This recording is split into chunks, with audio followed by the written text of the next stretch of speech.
Hey, Joe, are you ready for this? Yes, I'm ready. Are you sure? Absolutely. I was born for this.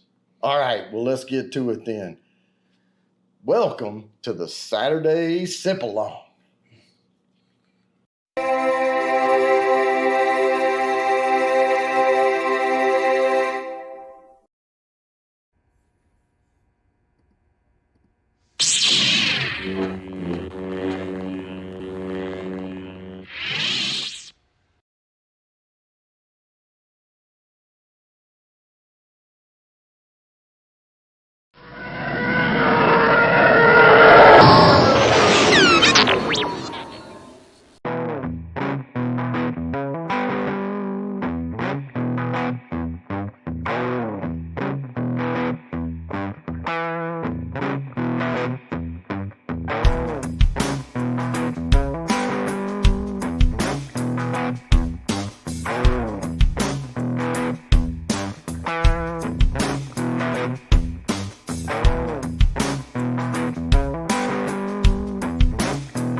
All right, we are live. Hey, everybody. Happy Sunday night. Happy Sunday.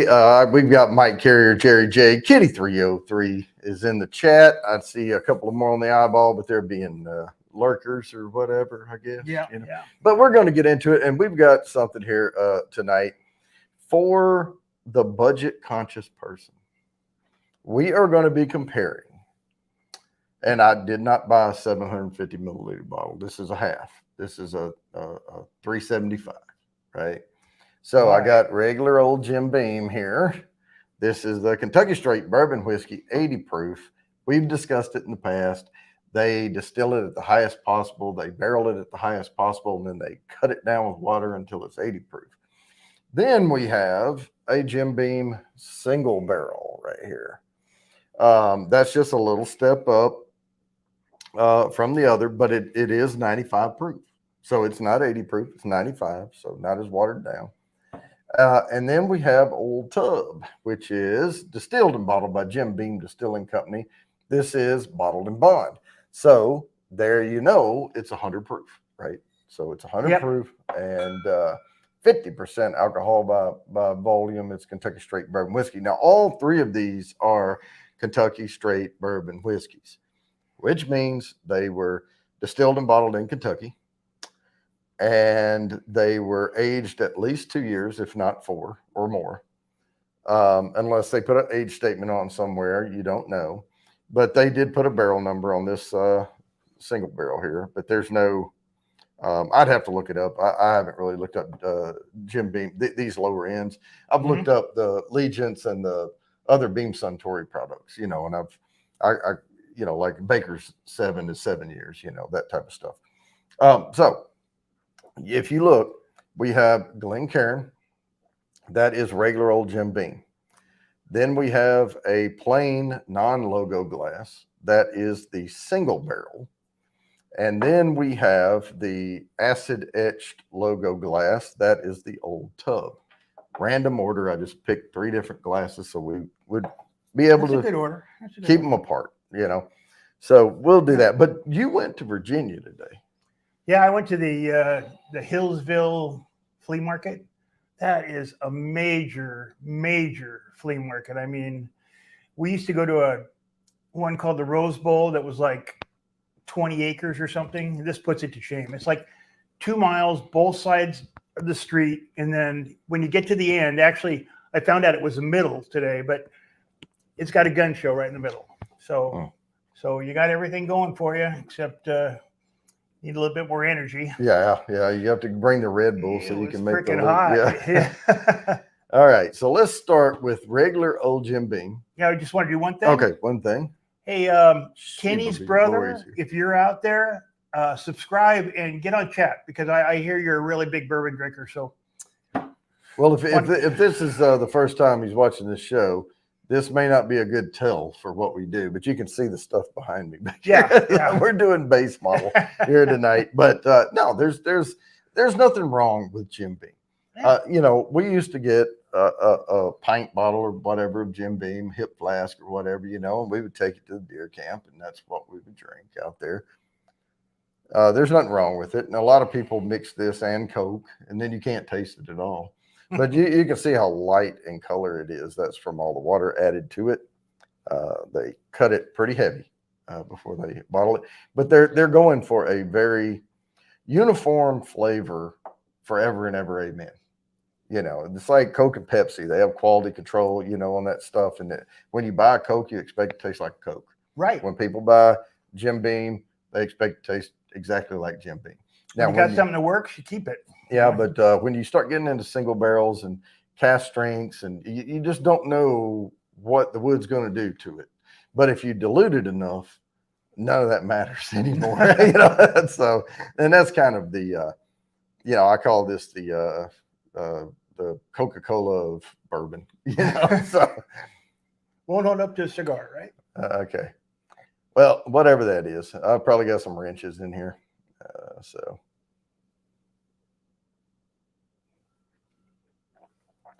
that is very weak, very weak. And you can taste the water coming through, the wateriness of it. I mean, there's not much to say about it. No burn. No, well, yeah, it's really, really light. It has sort of an apple-y fruit note to it, and the vanilla comes through, but not really gets into caramel or anything else. Everything else is watered out. So that's pretty much what you're going to get is vanilla apple. And that's about it. So there's that. Now we should be stepping up since we're going from 80 proof to 95 proof to 100 proof. It should walk right on up. Can't remember. We'll see. So let me nose this one, and we'll see what we're dealing with here.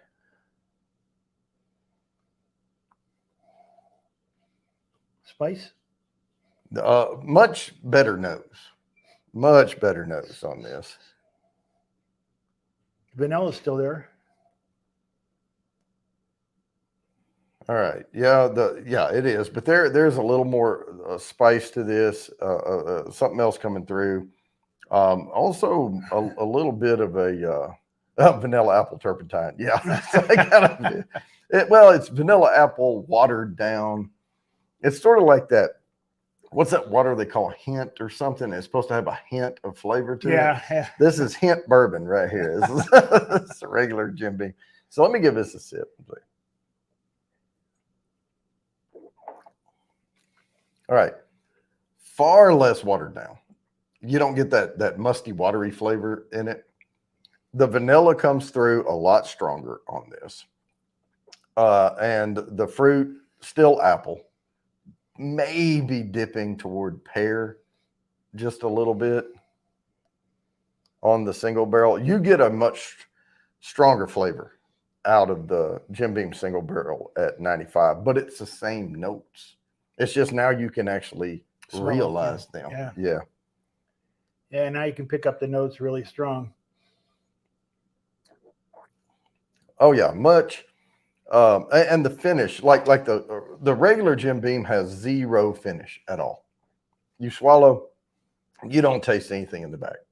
It's like tea, you know. Now this one has a slight finish to it.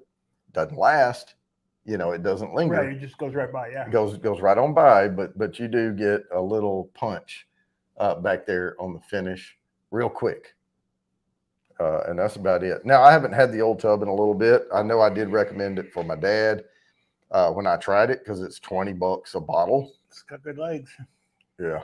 This Yeah. one, I mean, yeah, sorry. Yeah. So, yeah. Some of them, but the legs wash out quick. You see it. You see how these droplets are forming around my glasses? Mm-hmm. That's where the legs just ran out. And you don't keep that film. And on a bourbon that's got a lot of oils to it, it will tend to draw that ring down because it pulls it down like a sheet, and you won't be left with all these little ringlets, these little droplets lingering behind. This one has the best legs of all three, but the nose is softer on this one than even the single barrel. But I am getting more of a spice note in there, maybe a little cinnamon in the background, a little nutmeggy.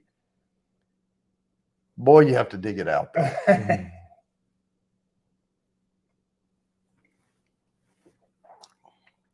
Now this one, man, that was really smooth on the back of the tongue. Yeah, this one has the best finish. Yeah, that was good. Yeah. Now I'm not saying it's a stellar bourbon. It's $20 a bottle for a 750 milliliter, which cost doesn't matter. I mean, I'd love it if they put good bourbon. It's like the cigars we got into, and you paid $70 for that box of cigars. I went back; they're $100 now for a box. Yeah, in 2 weeks. Yeah, in 2 weeks, and so it's starting to catch on, but they're going to price themselves out. I went to the gun show today, and guns were like outrageous. They were getting top dollar for them. Yeah, hey, Bad Axe Bourbon. We are doing the Jim Beam. We're putting plastic bottle. I wasn't going to buy 750 mil of regular old Jim Beam. Jim Beam against Jim Beam single barrel. Get the light right on it. And the old tub bottled in bond. So all of these are low end Beam products, but we are just seeing what the differences are in them. And I will say the single barrel has the darkest color to it. This one cleans my sinuses. Yeah, if you look at them, oh, they're close. But they have good. The old tub has a better edge. The glassy edge on it. Mm-hmm. It looks better in the glass to me. They're about the same color, I think. The single barrel and the old tub, but the old tub beats it out on the attenuation around the edge just a little bit. It's a smoother, glassier look to it. And that's indicative of having better legs and some, a better age. So it's a stellar bourbon for the price. It's not stellar. I mean, it's highly drinkable for the price. Yeah, okay. For the price, yeah. I mean, this is that stuff you sit around and drink way too much of because it takes a while to catch up. and it's so sweet. It is not sickening sweet, but it is a hell of a lot sweeter. I mean, I would put Elijah Craig's sweetness about the same.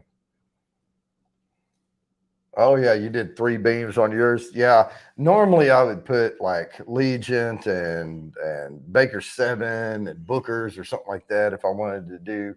But those are the mid to high range, and Little Book too. If I could, I had a chance to get some Little Book before, but it wasn't a very good release, and from what I'd heard, and I didn't want to drop 120 on it. There was something else I wanted to drop about 140 on, and I didn't want to do them both.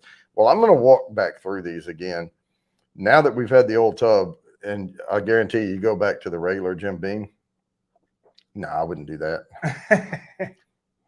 It's going to taste like water.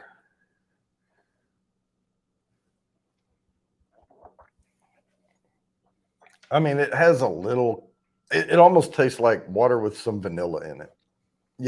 It's basically, and the apple's gone now. That we've tried these other two. It's like a semi-sweet vanilla water on the regular Jim Beam. But I'm going to walk on through the single barrel here.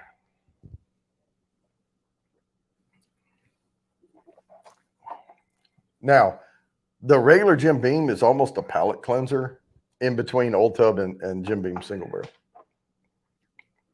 because I was able then to grab those notes between single barrel and Old Tub, and I like the Jim Beam single barrel pretty good at 95 proof compared.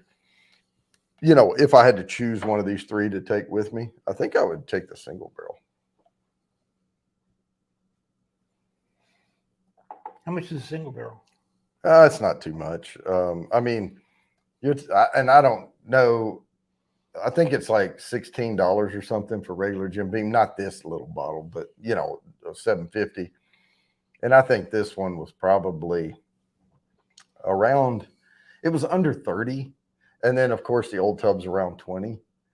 But if you're talking about 20 to or $21 versus $26, I mean, right, yeah, you get the better one. You get the one you think you'll enjoy more. So, I don't know. I'm torn between these two. I like the way the legs hold up a little better on the Old Tub. I like the way it looks in the glass better. This one breaks apart really fast. It gets a few little legs going, and then they just kind of wash away, and it leaves all that water behind, on the glass.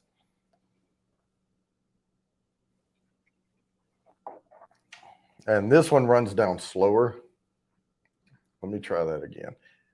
As far as mouthfeel goes, it's hard to tell. We're way down here at the bottom of a bourbon list, you know. Yeah. And so it's hard to differentiate. So what are we doing today? Are we doing which is the best of the worst? No, just kidding. For me, I think it's there's not a lot of difference. I would certainly pick single barrel or Old Tub over regular Jim Beam. I mean, that's a wash. Yeah, me too. Even for a mixer, even if you were going to mix them, you're going to get more flavor in your and bourbon.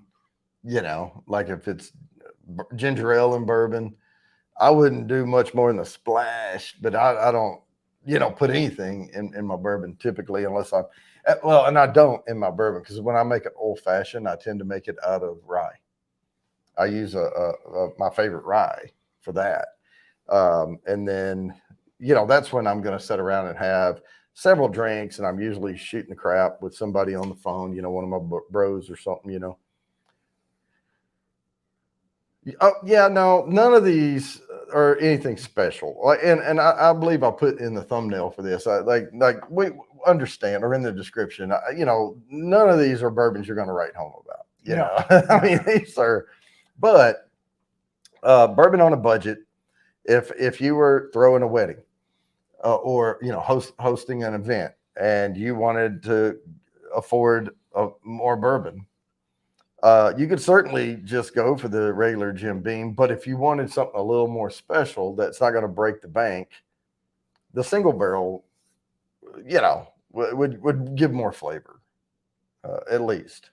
I'm going to go back to the regular and then walk. I'm going to go to the Old Tub. All right. Regulars, man, that's losing all of its flavor.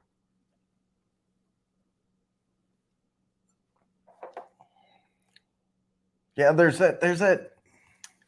I don't know. There's a watery twang even to the Old Tub. Peanut funk. I like that one. Peanut funk. Yeah. I don't smell any peanuts in here. Yeah. And actually, Lori, Jack Daniels legally could be called a bourbon. It follows all the laws, but they choose to call it Tennessee whiskey because they have this charcoal filtering that was created by Uncle Nearest.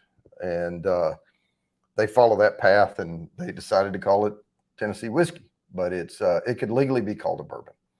But Jim Beam is Kentucky straight bourbon whiskey, but it is about and I even put low end bourbons. I put Jim Beam and something else, I forget what it was now, against the Buffalo Trace, the McAfee Benchmark. And I have several bottles of McAfee Benchmark down there, but I use it to cook with.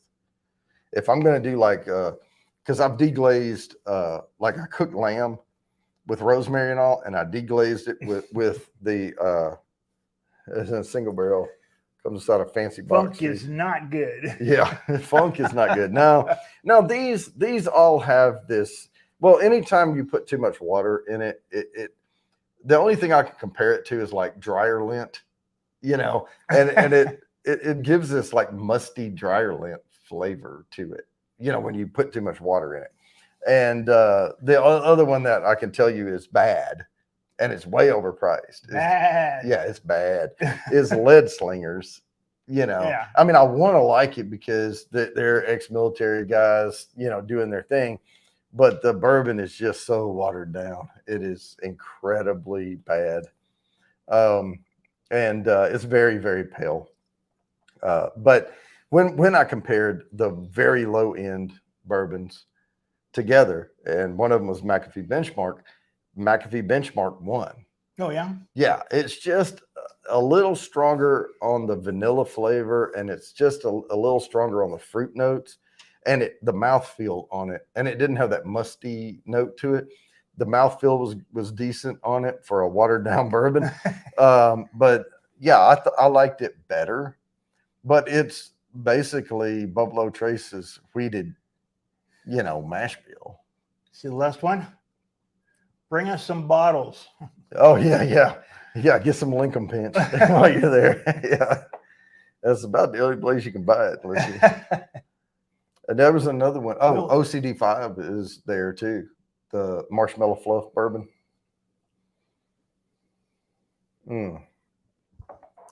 Yeah. Splitting hairs.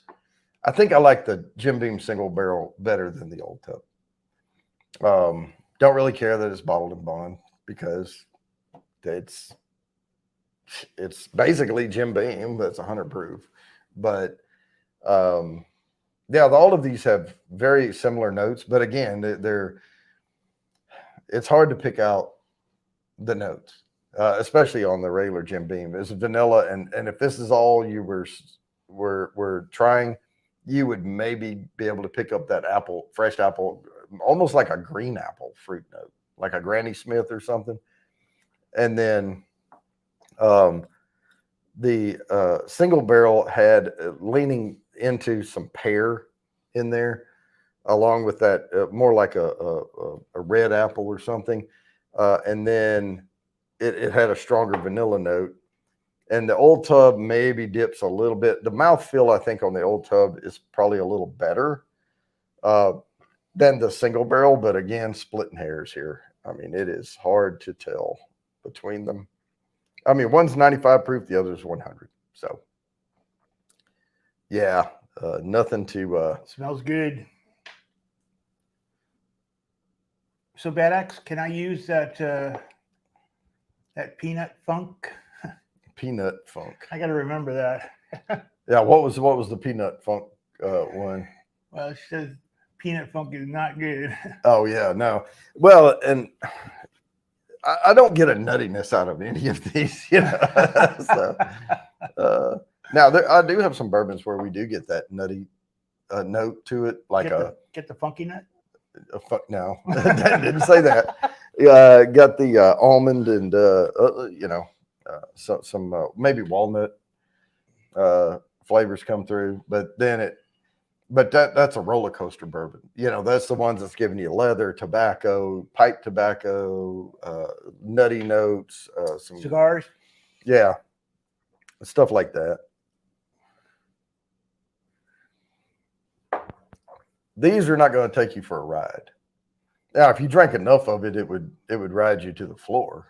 I mean, because the alcohol, the proof is there. I mean, if you swig one of these, you're gonna take a ride down. But no, it's they're not gonna amaze you any. Nah. But I think my favorite, if I had to pick one out of these three, I would go with the Jim Beam single barrel out of the bottles we have here. And I had bought the Old Tub before I bought the Jim Beam single barrel as well. So when I bought it, it was, and it says it's unfiltered, but it's never clouded or anything. So, you know, because usually I've got other things to drink as well. By the time I'm done, I don't even remember my head hitting the pillow. Yep. Yeah. That happens to a lot of us. Yeah. But yeah, the marshmallow fluff bourbon. Yeah, that's it. Now that one, that was really, really good. And I took the OCD 5 to Arkansas, and that was my special delivery to folks. We were my dad and I were playing music at a bar, and we were taking turns up there. And when it was his turn to play, I would take a few people outside, and we would pour a little of the OCD 5 and let them try it. And there was a lot of people there that night, so that bottle was kind of gone after that. But no, I would drink a little bit of it every time I went out there, and then I was drinking Miller Lights in between while I was playing. And by the end of the night, I didn't know which end to hold on my guitar. So that was How big was pretty that fun. bottle? That was pretty fun. No, it was 750 milliliter. No. Oh, it sounds like a flask where it just keeps coming and coming and coming. No, it was a regular bar bottle. Yeah, I was a lot only of people pouring there. like I was only pouring like this much. Oh, And, okay. I wasn't pouring them 1.5 ounce pours. I was pouring them maybe a half ounce pour just to try it. Chip. No. Yeah, but they got to try it. They got to try it. And there was somebody that I'd met there, and he said, "Man, I wish my son was here. He loves bourbon." So I had like an inch, maybe an inch left in the bottom of the bottle, and I said, "Here, go put that in your car and let your son try it." Oh, that's cool. Yeah. So because I didn't want that for my infinity bottle. I don't know. I'd be afraid to put marshmallow fluff in my infinity bottle. It would take over everything. But no, it's pretty good. I mean, that infinity bottle over there has some Jefferson's Ocean in it because I screwed up and paid too much for that crappy bourbon once. I'll never do that again. And it's not crappy bourbon, but I have some Jefferson's back here that's like $30 cheaper a bottle that tastes just as damn good or better as Jefferson's Ocean. That's just a bunch of hype. Yeah, that's my opinion. I'm sticking to it. So,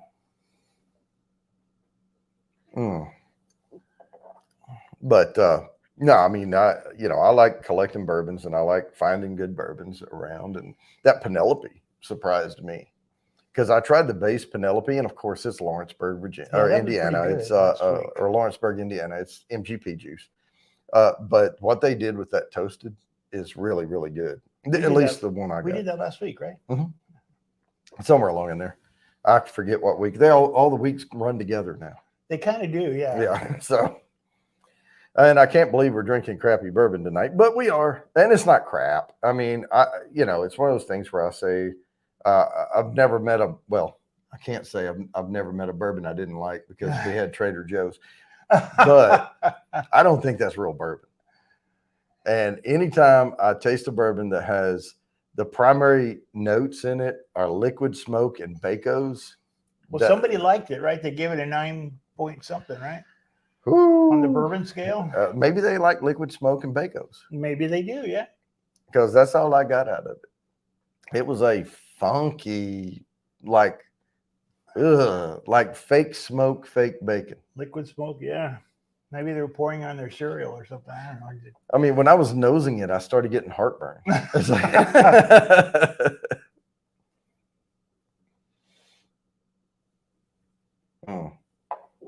And I keep them down there on the bottom shelf, way down there, so I can remind myself every once in a while when I try to say, I've never met a bourbon I didn't like. Well, there they are. Up jump Trader Joe's. They're pretty good about stuff, you know. Yeah, I know, but not bourbons. But they're good. They're good with foreign stuff, and a bourbon can't be foreign. So well, and they're good with beer. I mean, they get some decent selections of beer from smaller places that you may never hear of or whatever. And I've had hit or misses from them on their beer. And you can do the variable 6-packs, mix six and all that. And yeah, Jerry J. Trader Joe's. Yeah, Trader Joe's. Do not get it. They tried to come out with their own bourbon, and we couldn't get it here because we're ABC state. So someone in California went to Trader Joe's spent a whopping probably $30 on both bottles. Yeah. Yeah. So and they're $40 like, to mail them. right. It costs more to mail the bottles than it did to buy them because they were like $12 or something, or 15 a piece or something. Yeah. Yeah. And they weren't worth that much. No, not at all. No, they're not going to be drank. They will not be drank. But I do keep them here. So what if you keep them down there for 2 years and they're aged for another 2 years? Will they? They're not aging because they're in glass. They only age with wood. Oh. And you can get like those little decorative wooden barrels. And people talk about, oh, I'm gonna buy this and I'm gonna age it in my own little mini barrel. Well, you're not, because it's not charred. How are you charring the inside of it? You know, it's with the flamethrower I bought at the gun show. Yeah, through that little tiny hole at the top. Is that what you're gonna? Yeah, you know. Yeah, but it's a little teeny barrel, so a little teeny hole would work, wouldn't it? Okay, do you have but still, they're this big, right? Yeah. A cigar lighter is not going to do it. You're going to need some flame going in there, and you're probably going to end up setting the whole damn barrel on fire on the outside. In the house, and they also coat those things in wax around the outside and then rub them back off so it feels like wood, but it has wax in between the boards. And as soon as you flame it, all your wax is going to melt. And some of them are anyway. And then what you have to do is put water in them and set them in like a bathtub. And you come back in a few days and you check and see if it's still leaking. You keep filling it back up because it's going to leak like crazy. And what that does is allows the boards to expand. And then once it seals itself off, if it ever will, and are those made out of oak? You got to make sure when you're buying a mini barrel, is it oak or is it some other? It could be pine. And if you shoot a bunch of heat in a pine barrel, you're going to burn your whole house down. It's like, you better be way out in the pasture. Well, yeah, but if you put it in water first, then it won't do that, right?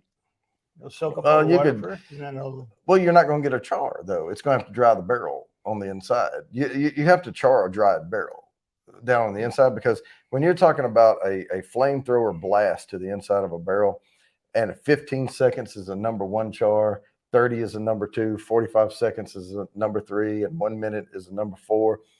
That's a very set thing, you know, and you're going to have to hit it pretty hard with that. And you would need to be able to take the end caps off. And the way they do those is they're little tiny staves they build. They have groove cut all the way around. So they put the staves down and put the bands on them and crimp them. And they even put like some glue in there and stuff. And they don't put glue in bourbon barrels. All of that is all held together by a band.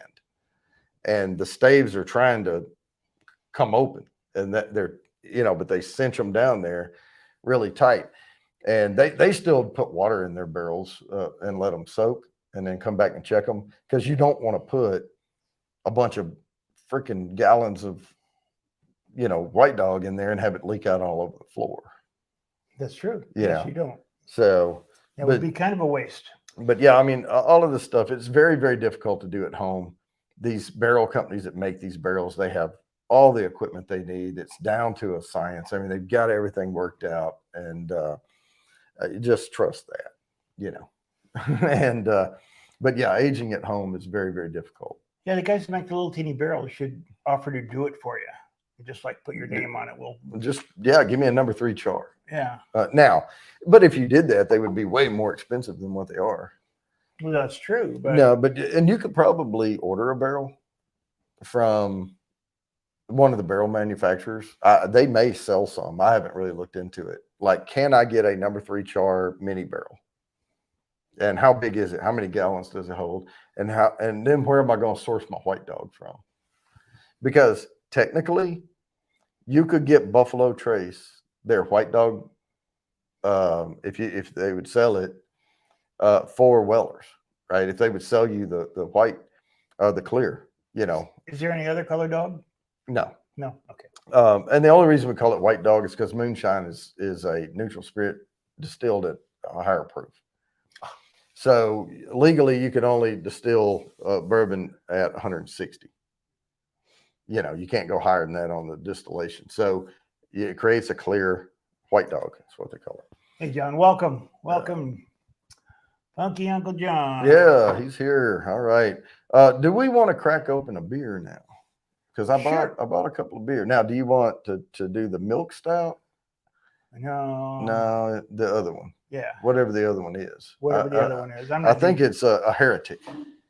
Yeah, let me grab it. And I think it's a little higher proof anyway. Yeah, I'm tired and sore. Tired and sore. Well, this will wake you up. Let's see. I will do. Cool Running. Man, I haven't seen you in a long time. Oh, hey, yeah. How you doing? All right. I saw Cool Running the other day. I was on Malt Muser's stream. I jumped up in the chat. And, yeah, Cool Running was there. And I remember what Cool Running said, too. I believe it was him. He said, I hate when I'm watching a bourbon review channel and I see them, they take one sip and they just read a bunch of notes off. Yeah, you won't find that here. Yeah, I've seen a few that look like that. They kind of nose it, and then they look out and they say, "Oh, I smell peanut, pepper. Let's see, orange." So what we have here, you could tell that they're bullshitting, and I'm sorry, but yeah. So what we have here is to get the flavor of this Jim Beam out of our mouths is a Heretic Juicier Than Thou. And this, of course, it's a New England style IPA with mango, is what it says. 6.5. Now they had a You Can't Handle This Juice, and it's a 8 point something percent. We gotta get that for next time. Yeah, that's a double. But for tonight, since you've driven and walked and all of that, we'll stick with the lower one. Yeah, I'm doing good. Cool Running. Yeah, I went to that Hillsville flea market. Man, if anybody out there likes flea markets, that's an awesome one. I would recommend to anybody to go, and well, it depends on where you live, I guess. Ooh, that was a good pour there. I like shaking these cans around when it says it has that mango. Look at how thick it was come out. There we go. Get all that shaking around from the bottom. But yeah, genuine craft beer, never filtered, never pasteurized, no shortcuts. Always brewed and packaged only by Heretic Brewing Company, Fairfield, California. So this just made it out across the United States. I smell hops. Well, I smell, the hoppy, we're not beer experts here. We just enjoy it. All right, cheers. All right, and you're drinking out of the everything spicy glass. I still haven't got on and bought that, but I am planning on getting on buying a couple of these. Wow. That is not bad at all. And one of my favorite things to do is drink bourbon and then drink beer after the bourbon, like a good beer. I love that flavor. I love the flavor of, and it would be even better if the bourbon was stronger, had more notes to it. But I love that. I always keep my bourbon at ambient room temperature. Keep it a little cooler in here because when we turn all these lights on in the studio, it gets warm. So I keep it around 70 degrees on the temp, and then it jumps up to 71, 72 when we're here shooting. But yeah, I mean, it's the bourbon stays a perfect temp. So let me finish my train of thought. If you could get yourself a barrel, and it depends on how old you are, because it would take me, I would be 70 something years old. But if you took a number 3 char barrel from a manufacturer and was able to get the Weller mash white dog, enough of it to fill that barrel up and make sure it's not leaking at all, cork that thing and put it in the right temperature. Now, what you have to worry about is if you sell your house and move at some point and all, you have to really care for these things. But if you can maintain a lower temp on that barrel for 23 years, you'll have Pappy. You should have Pappy Van Winkle 23 years. Cool. Yeah, but I'll be dead. But it would have to be the right oak, the right char, the right conditions, and everything. So I got a big backyard. So I'll just go get a container and have a hole dug and put it down in the backyard, and we can store barrels in there, right? Yeah, it That'd be depends. cold enough. Yeah, if you could, like lagering, we were talking about this the other night. Lagering, how lagering was invented was in caves, and the temperature in the caves would stay in the high 40s, low 50s all year round. And lagering is a bottom fermenting yeast, and it has to ferment at a cooler temp, and that's how before we had all of the plug-in appliances and everything. That's how loggers were made. Yes, temp and humidity are very important. Both are very important. And I would have to do a little more research on the perfect humidity levels and all that, because I would think you don't want a dry room. You want a higher hot room. You don't want hot. You want cool and damp. Well, it depends on what you're doing, right? You get a hot room if you want to age it fast, and if you get a cool room, right? Age it slow. So yeah, if you put it up on the top shelf of a rick house, it's going to age very quickly. See, I have been listening. Yes, you have. But the pappies and things like that, those reserves are kept in the basement areas, back in the cooler environments. They're babied more. But I would think you would want probably like a cigar room type environment, because I don't want to dry my wood out. I know it's soaking in from the inside, but I don't want it cracking on the outside either. Now, if it's only going to be there a few years, it doesn't really matter. But 23 years, you got to baby that stuff. Yeah, definitely. So one last time, if Kenny's brother is out there, he told me that you're a big bourbon drinker and you like Pappy Van Winkle. And well, then when you told me that, I said, "Don't we all?" Don't we all? But yeah. I mean, but honestly, Pappy's not the end all be all. It's not. It's not. I think Lickum Patch, Lickum Punch, Lincoln Pinch. Lincoln Pinch. You got to get that in your head. We shot a whole documentary film. So no, the Lincoln Pinch. Yeah. All right. LANK Link. That's the best bourbon. Yep. You get your hands on that. Get your hands on that. Well, it's good.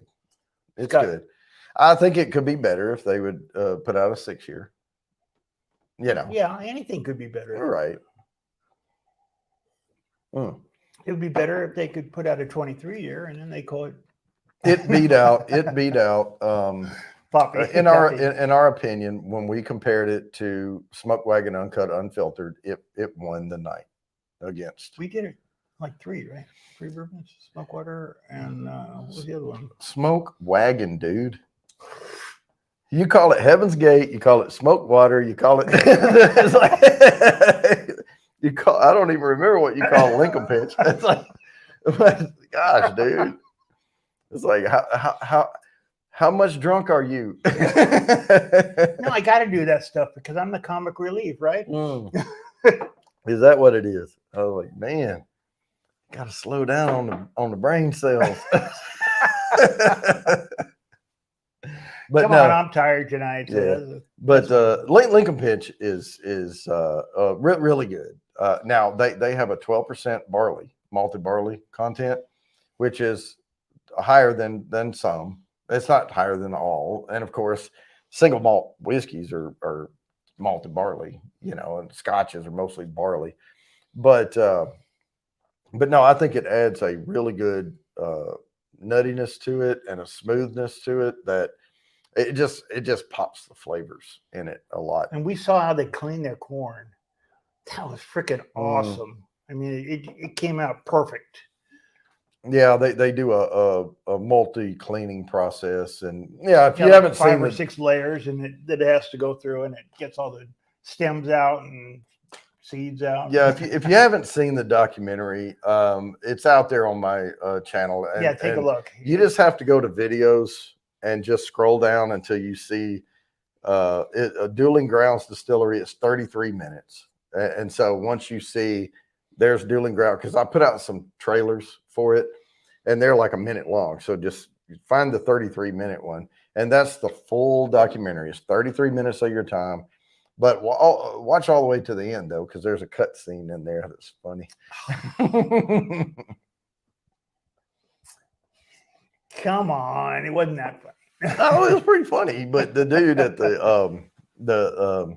what's his name? I forgot his name. Oh Remember? my gosh, yeah. I came up with the mic, and I was going to interview this guy, and I forgot his freaking name. I know it, but well, no, when you came up, you said, Mark at the That was it. distillery, and yeah. But you remembered Mark, but you couldn't remember Dueling Grounds. Yeah. I was like, yeah, we've been here. I meant the other guy. Yeah. What's his name? Shoot, I can't remember it right now. But it's in the documentary. I give him credit, you know. So watch it all the way to the end because you're gonna laugh. Yeah. Oh yeah, and he's like, oh, I love the part where he goes. He said, no, right up the road over here is the first place someone died from a UFO encounter. It's like, and I saw his eyes go, what? You like that? It's like,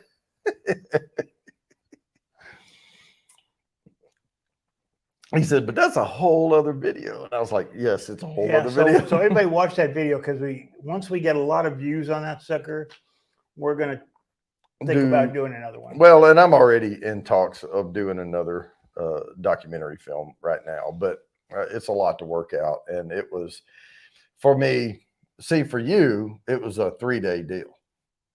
For me, it was 7 months of hard work. And I don't know if I'm ready for that yet.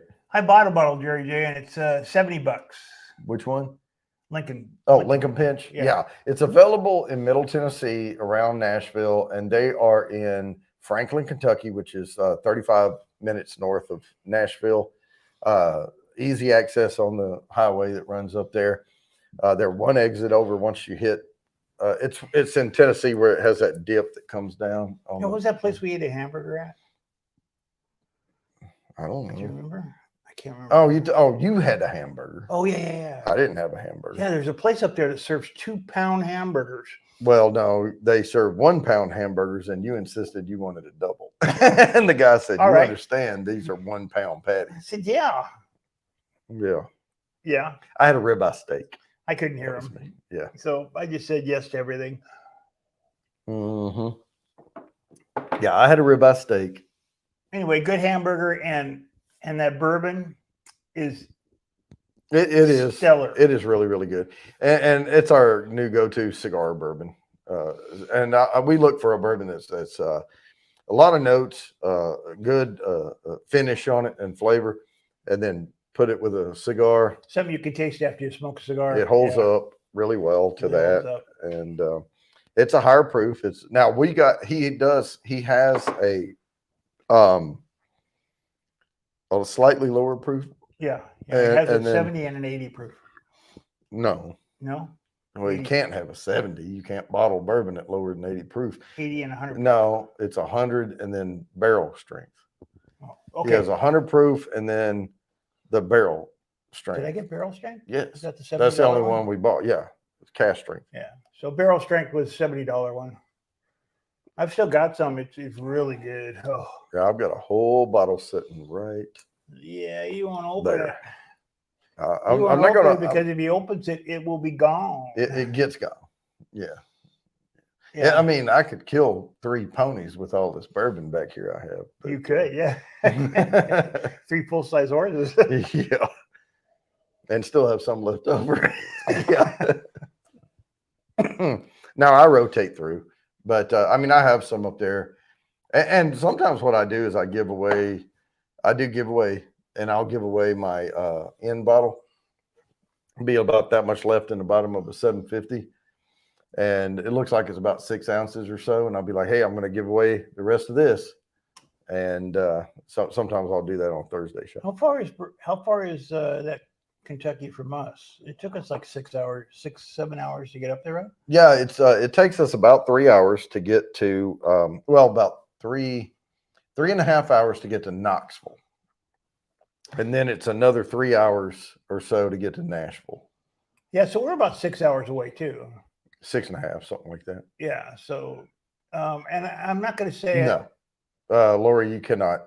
Lincoln Pinch, he is expanding the distillery, working on it. He's already ordered some equipment, but he has to put in this auger system for corn or the grains. He has to get bigger pot stills because this is a double pot stilled bourbon. He doesn't want to go column. He doesn't want to screw up the flavor that he's developed. So he has to get bigger pot stills. He has to get bigger vats. It's double pot still, double strip, and then put into the tanks and barreled, and then off you go. But he's going to go from a 250-gallon pot still 2,000. to a 1,200-gallon pot Yeah. still. And he's hoping when he does that, he can broaden his distribution. And I'm hoping then it at least gets to Knoxville, because I can make it to Knoxville and back on a day trip. 3.5 hours, spend a couple hours there, and be back like a work day. Yeah, Jerry J. If you really like bourbon, it might be worth the trip just to take a day trip out there and get a couple of bottles and bring them back. They're really good. Yeah, no, if you're, that's what I was telling people. If you're going to be driving through Nashville anyway, carve yourself out a few minutes to stop at a liquor store and look for the Lincoln Pinch and just grab a bottle. Now, if you know someone that lives there, or if you're going to be Bowling Green, it's from Bowling Green all the way to Nashville. That's his distribution area, really. Because he's in Franklin, and then Bowling Green's just north of that, and then Nashville's just south. No, you can't get it anywhere out of Kentucky. His distribution is in Kentucky only. So New York won't have it yet. Lincoln Pinch is very limited in Kentucky and Middle Tennessee. On Middle Tennessee. Yeah, sorry. Yeah. Right. My bad, but no New York yet. But well, he's going to certainly expand across most of Kentucky when he gets the bigger stills and all. And I'm hoping to shoot another follow-up with him later on when he gets the expansion done, and do a revisit the documentary shoot and all. And hey, you still sourcing your grain, non-GMO corn, and catch up on rye production and see if he does a rye. Teresa Laguerra, what's going on? Because he talked about that when we talked to the farm guys, they were talking about growing rye in Kentucky, and they were working with the University of Kentucky on how the best way to grow variations of rye in a warmer environment, because rye likes cooler weather. That's why you get a lot of rye whiskeys out of Canada. No, Nashville's in Kentucky, isn't it? Yeah. So there you have it, folks. Yeah. So you can get it anywhere in, Tennessee. Some stores in Tennessee, but mainly in Nashville, you can get it. Right? Is that about? He's okay. So let me repeat this.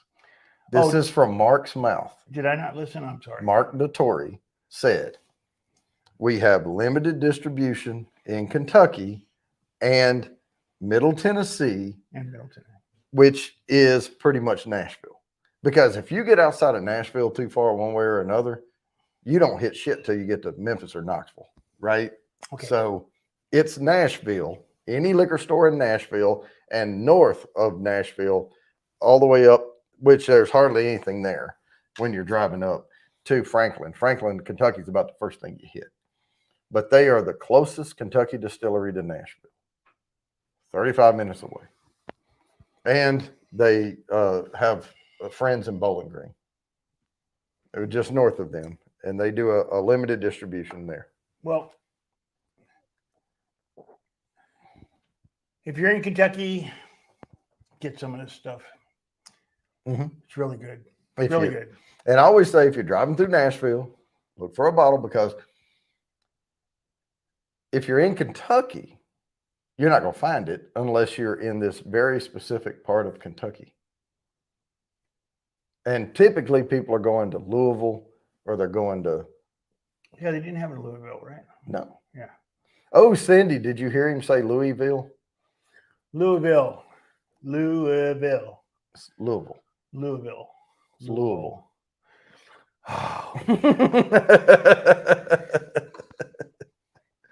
All right. Now, I was just messing with you on because people say it different, but people like Cindy will cringe if you say it like that. Louisville. Louisville. Louisville. No, it's that people from there say Louisville. Oh yeah. Yep. People from here say Louisville, just like them, right? No, Except for- you're not saying it the same. Except for people from California say Louisville. See, Louisville. See, Louisville. Louisville. And you say the kind of fast. Louisville. Louisville. Yeah. Louisville. Louisville. Louisville. All right. I'll practice and I'll be good next time. Yeah. And I was listening when I was there. And because I would walk into some place, welcome to Louisville. I'm like, all right. Yeah. Yeah, and I would say, yeah, it's nice to be here in Louisville. And they'd be like, you can leave now. Your drinks are double the price. Like you've had too much bourbon and marbles in your mouth. Yeah. Louisville. I have. But no. She said you have to say it like that. Louisville. Louisville. Louisville. Louisville. Louisville. You keep saying Ville. It's Vol. Louisville. Vol. Louisville. Vol. Yeah. Louisville. Yeah. There you go. Louisville. They will know, Joe. They will know you're an outsider. Yeah. I am an outsider, so I mean, if they know, as long as I'm a nice guy, who cares? Yeah, they'll be like, I'll sell you a shot of Pappy for $55. Here you go. And then I walk in, they give it to me for $20. I was like, but thank you. I will take that to heart, and I will never pronounce it Louisville anymore. Louisville. Oh, God. But it would be Louisville. Yeah. Louisville. Louisville. Yeah. All right, got it. There's a pace to it, And then yeah. So we're getting right up on the hour here, and we're gonna practice that a little bit. Yeah. Bourbon. They may sell it to you cheaper as a local, so you might. Yeah. Once they peg you as an outsider, they'd be like, I can jack the price. This guy's gonna pay it. And I know how you like to make a deal. Yeah, I'll say I'm here in Louisville to build a factory to create 1,000 new jobs and see what they do after that. Yeah, I'm moving my headquarters here to Louisville. Louisville is going to be our new home office. And everybody is coming from California, and they all talk like me. All right, guys. Hey, thanks for joining in. We are going to go ahead and wrap this up here. Stay safe out there. And if you're off tomorrow, enjoy the holiday because I'm off tomorrow. And it is a holiday weekend. So thanks for joining. We're going to wrap this up. Peace, everybody.